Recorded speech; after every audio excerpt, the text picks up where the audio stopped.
Welcome back to the Alphaville-Podcast, where I, Lily Becker, talk to my father, Marian Gold, about the upcoming album, Alphaville's upcoming album, called Eternally Yours.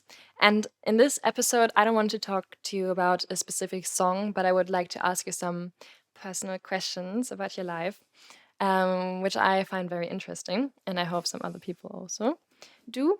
So I want to start with a question. When was the first time you were in love? The first time I was in love was with my teacher. When I kissed the teacher. I think I was I don't know 7 or 8. So and I fell in love with my teacher. I mean, she taught all the different things and subjects and at that time. So Amazing. she was I can't remember her name, but she was like a goddess for me, beautiful and very adorable. And she almost looked like Mama. Perfect. And when was the first time you actually fell in love? Like when you were older and more, or when was your first relationship? Maybe you can say it like that. I was pretty old then. I was 17, I think, when I had my first serious relationship. And yeah, it was I was very much in love, and I treasure the memory of this relationship.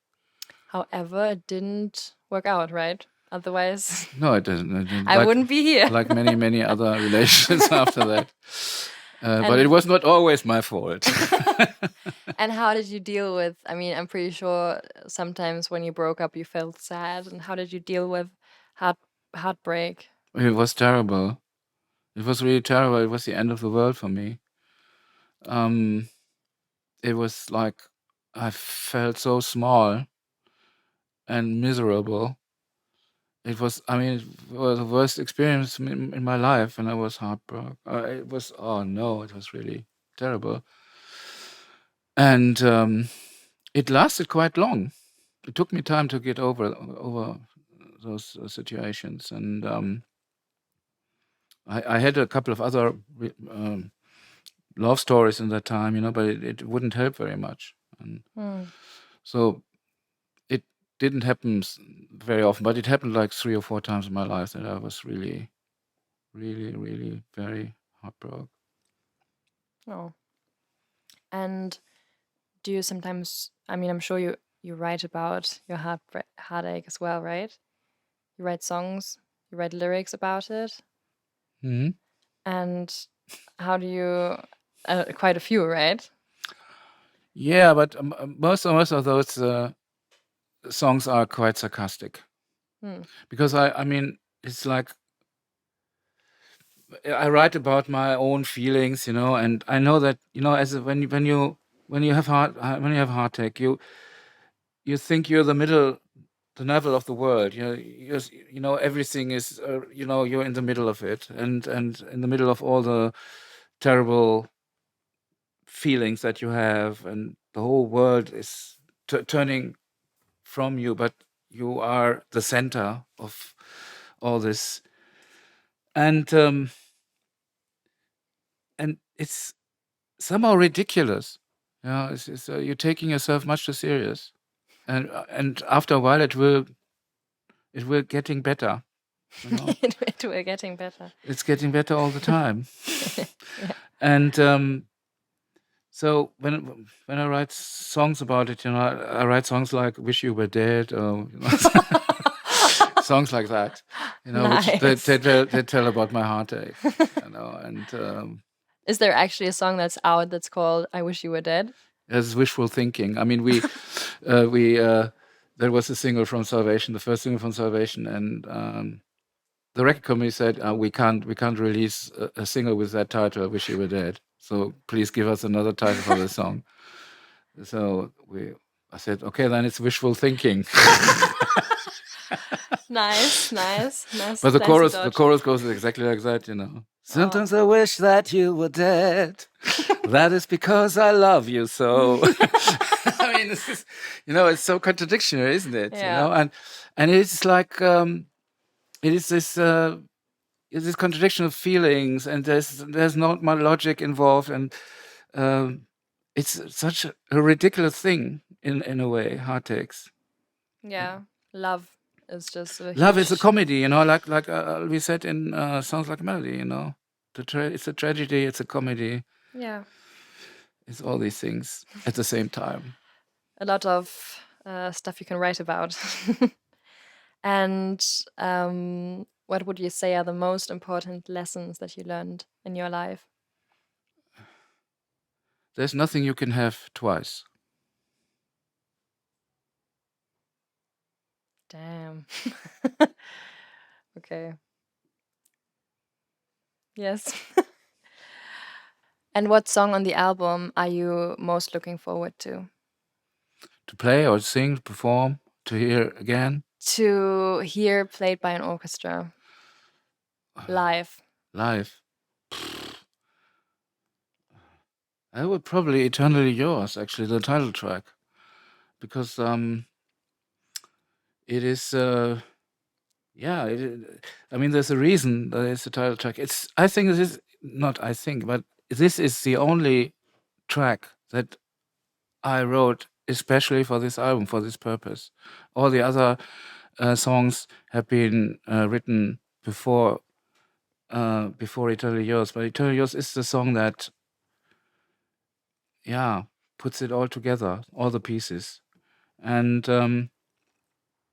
I wrote it especially for this project.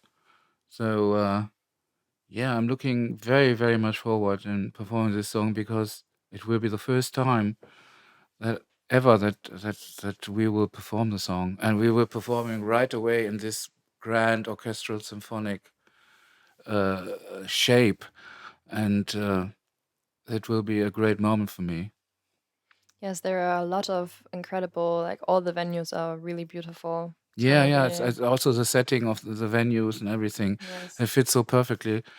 And what more can you expect? If you have a new song and you have a grand symphonic orchestra and a big concert hall, for what more can you ask? Do you have a secret talent that no one knows about?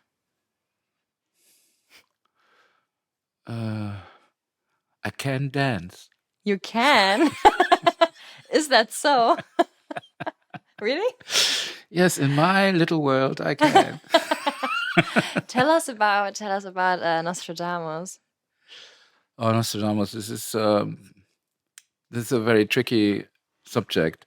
I spent a lot of my free time in the 90s trying to translate the original text from Old French, which is very different from modern French, into German, and hoping that if I translate those verses that he wrote, which he considered as prophecies, that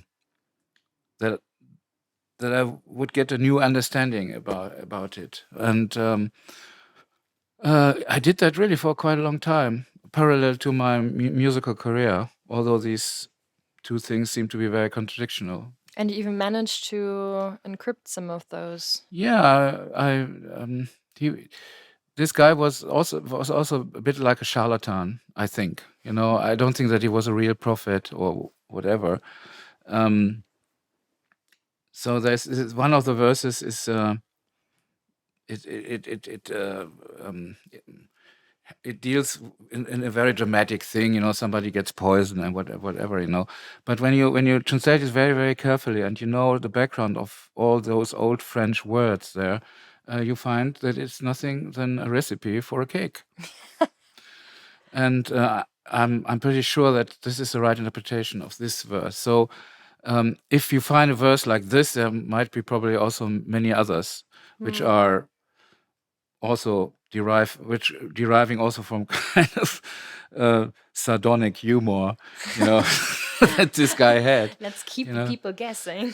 But it's very, very it's a very interesting subject, because you learn so much about the time. I mean, to understand the verses, you must really dive into the time in the Renaissance time, of the 16th century, and you learn a lot of about the cultural things at the time. A lot about astrology, for instance, which I don't believe in, but it's very interesting. Again, it's also a kind of religion in a way, and so it tells you a lot about how the people were thinking and ticking at the time, and it's just a very nice leisure.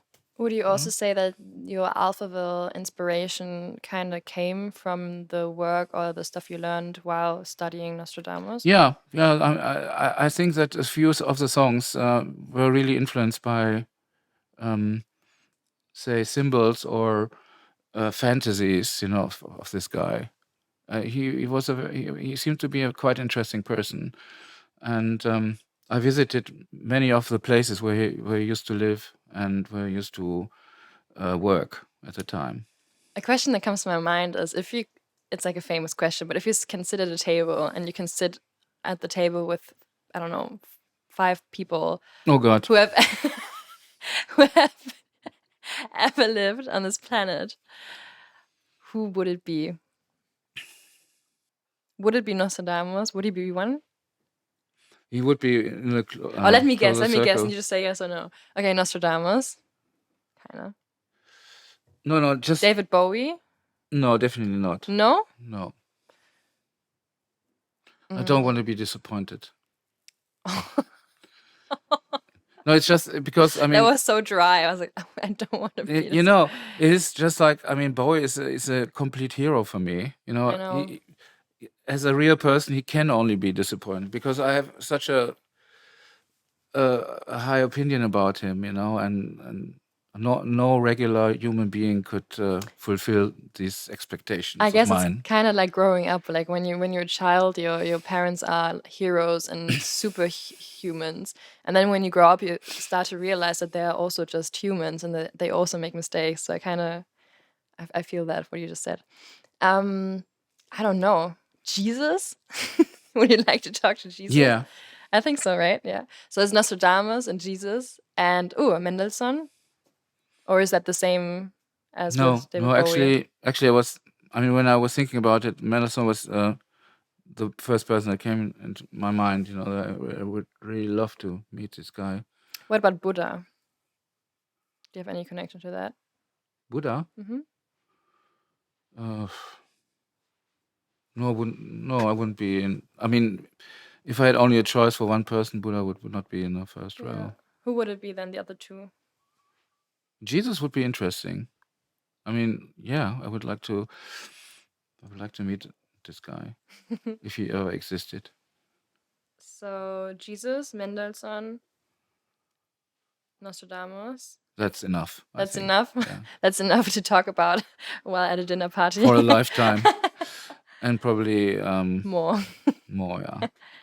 Perfect. Do you still remember your first concert? Yes. Where was it? That was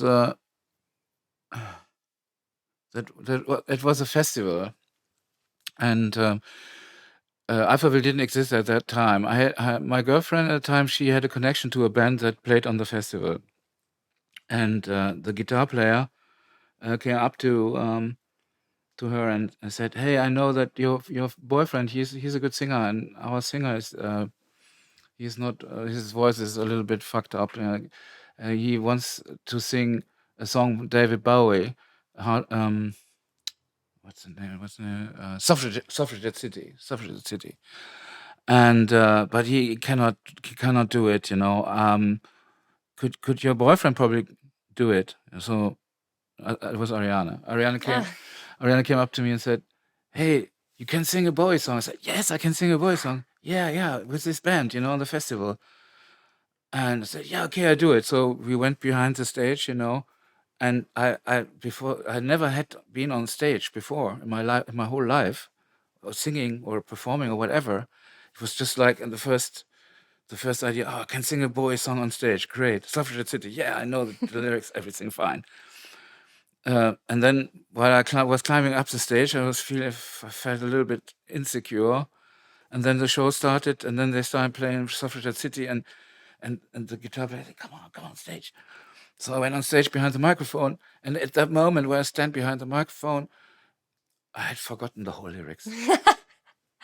I had forgotten the whole lyrics, so I stood there, they played the verse all over again, and then I just turned around and left the stage. No way, really? Really? And it was just so terrible. And there was a little lake behind the stage, and I wanted to go into the lake and drown myself in the lake because I felt so ashamed. I was such a loser. I mean, not only that I forgot the lyrics of my biggest hero, I also left the band on their own device on stage. It was just like too much. So I went into that lake, and then Ariana came and saved my life.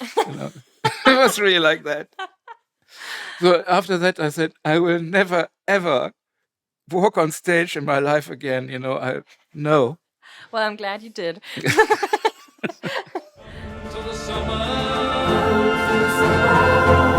I said, we wrote this song especially for this occasion, and the lyrics derive not from me, but from another very talented writer named William Shakespeare, and they come from his sonnets, and we reassembled them a little bit, and it is still, I mean, it's still the same meaning. We didn't manipulate the meaning. It's about